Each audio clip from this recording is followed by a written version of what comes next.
억지로 짜내는 이야기가 아니라 특이점이 분명히 발견이 됐기 때문에 지금 무엇보다 중요한 거, 그리고 우리가 투자를 하면서 주목해야 될 건 뭐냐면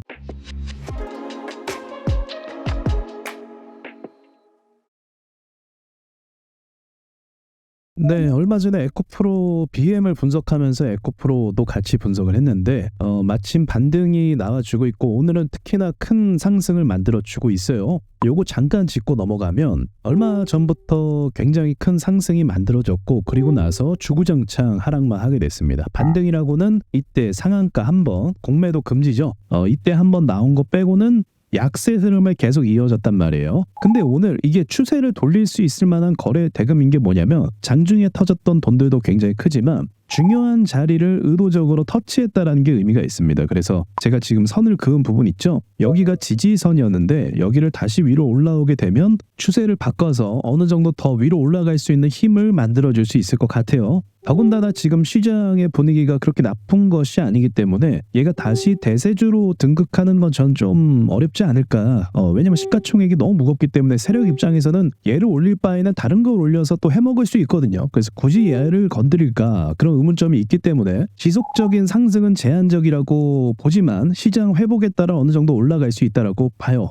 지금 무엇보다 중요한 거, 그리고 우리가 투자를 하면서 주목해야 될 건 뭐냐면 정말 우리가 보기 힘든 글로벌 증시의 상승 랠리입니다. 그런데 저는 이걸 먼저 결론부터 말씀드리면 이거는 엄청난 거품으로 가는 길이라고 봐요. 지금도 글로벌 경제나 이런 모든 것들이 사실은 빚 위에 세워졌잖아요. 그래서 굉장히 리스크가 크다라고 보는데 여기서 거품이 더해진다고 하면 그 빚에 빚을 더하게 되는 것이고 그게 착시 효과가 돼서 어마어마한 거품이 만들어질 거라고 전 생각을 하는데 지금 그 초입 단계에 전체적으로 놓여 있다라는 거죠. 그래서 우리가 이걸 분명히 알고 가야 돼요. 자, 해외 주식을 보겠습니다.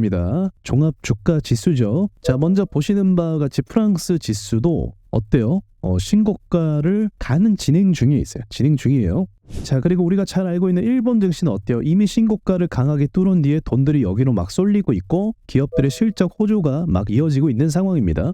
그리고 우리가 별로 신경 안 쓰는 캐나다 종합 주가 지수는 어때요? 마찬가지로 신고가를 바라보고 있습니다. 역사적 신고가를 2020년 팬데믹 사태 때 만들었다고 하면은 이 전고점을 뚫는 거 굉장히 큰 의미가 있겠죠.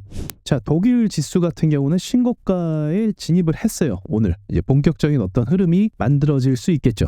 자, 미국 주식은 어떻습니까? 여러분 다 보셨겠지만 신고가를 목전 앞에 두고 있습니다. 자, 그렇다면 지금 전체적으로 글로벌 증시가 이렇게 오르고 있는데 이전에는 어떠한 근거로 올랐던 적이 있었냐면 중국을 필두로 오른 적이 있었어요. 중국이 최대 소비 국가가 되어준 거죠. 중국 시장이 매우 크고 중국 자산 시장이 활성화함에 따라서 버블에 버블을 얹는 그런 효과도 만들어졌습니다. 그리고 중국 부자들도 막 사들이는 그런 것들이 있었죠. 그런데 사실 지금은 중국 경제가 어때요? 그렇게 좋지는 않은 상황이죠. 사실 얼마 전 부동산 문제도 여러 가지 터지면서 그럼에도 불구하고 증시들이 이렇게 올라가고 있다. 여기서 중국 경제 지금 안 좋다 하는데 그렇게 쉽게 망하거나 쉽게 무너지지 않는다라고 말씀드렸습니다.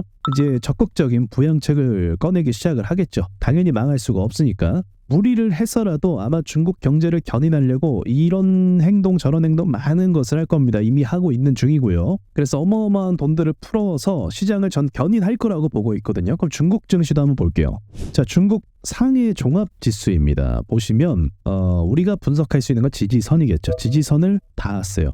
지지선을 밟았고 그리고 그 밑에 하나 더 지선이 있는데 제가 봤을 때 여기 일시적으로 깨진 거고 여기가 중요한 라인이라고 전 생각을 합니다. 그리고 얘네도 마찬가지로 2021년도부터 약세장으로 가기 시작하더니 최근 금리를 내리겠다라는 이야기를 하더라고요. 금리를 내리면서 뭐 하겠다는 거예요? 돈을 풀고 좀 부양을 하겠다는 거죠. 과거에 일본도 그랬어요. 플라자 합의 맞은 다음에 일본도 경제가 휘청거리려고 하니까 금리를 내려서 경제를 부양을 했고 그 뒤로 엄청난 버블이 또 일어나기 시작을 했죠. 그래서 그런 과정 중에 하나가 아닐까 충분히 생각해 볼 수 있는 부분이고 회복이 된다고 하면 우리나라도 어때요? 유커들이 온다고 하면 주가가 오르는 부분도 있고, 또 우리나라가 지금까지 다른 나라들은 다 신고가 바라보는데 우리 약세인 이유가 뭡니까? 여러 가지를 꼽을 수 있겠지만 저는 중국 경제 의존도가 높다라는 그 리스크 때문에 반영을 안 하는 게 아닌가 그런 생각까지도 하고 있거든요. 어쨌든 중국 지수까지 회복이 된다면은 저는 이것은 매우 긍정적이라고 생각을 합니다. 글로벌 증시에도 긍정적이고 우리나라에도 긍정적이고.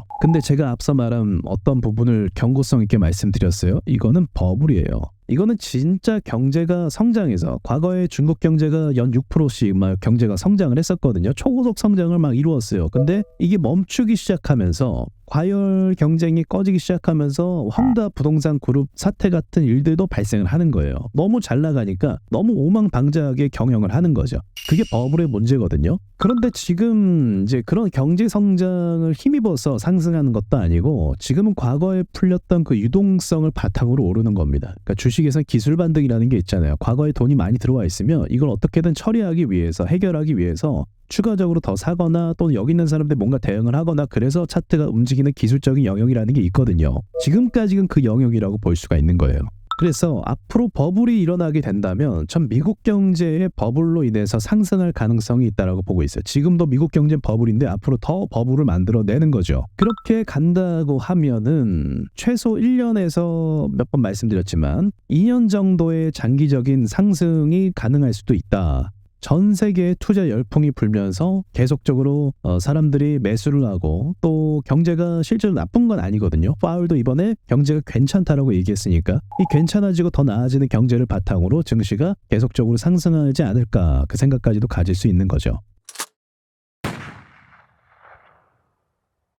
제가 시황에 대해서 오랫동안 말씀을 드렸잖아요. 그리고 이 시황에 대해서 특이점을 많이 잡아서 말씀드리고 그 특이점들이 시장에 많이 반영을 했단 말이죠. 지금도 마찬가지예요. 지금도 억지로 짜내는 이야기가 아니라 특이점이 분명히 발견이 됐기 때문에 우리가 이걸 알아야 되고 신고가라는 것은 항상 유의미합니다. 신고가라는 것은 기대감을 갖게 만들고 또 이 신고가가 기대감을 가졌는데 그게 실체가 있다면 실제로 매출을 내고 긍정적인 것이 있다면 재료가 있다면 더 갈 수 있는 부분이거든요. 지금 AI라는 재료를 가지고 있고 기업들의 매출도 고금리를 뚫고 매출이 나아지는 부분도 있습니다. 만약 여기서 이제 금리 문제가 해결이 돼서 우리나라 환율이 좀 안정화가 된다고 하면 우리나라 기업들에겐 더 큰 호재가 될 거고 지금도 잘하고 있는데 더 좋게 보이는 효과가 발생할 수도 있어요. 그러니까 우리가 이 부분을 지금 놓치지 말아야 될 거라고 전 생각을 하고요. 긍정적인 랠리가 간다면 충분히 준비가 되어 있어야겠죠. 사람들이 이미 투자 열풍이 불고 나서 투자하는 건 의미가 없고 먼저 자리를 선점해야만 의미가 있는 거 아니겠습니까? 자, 시장에 대해서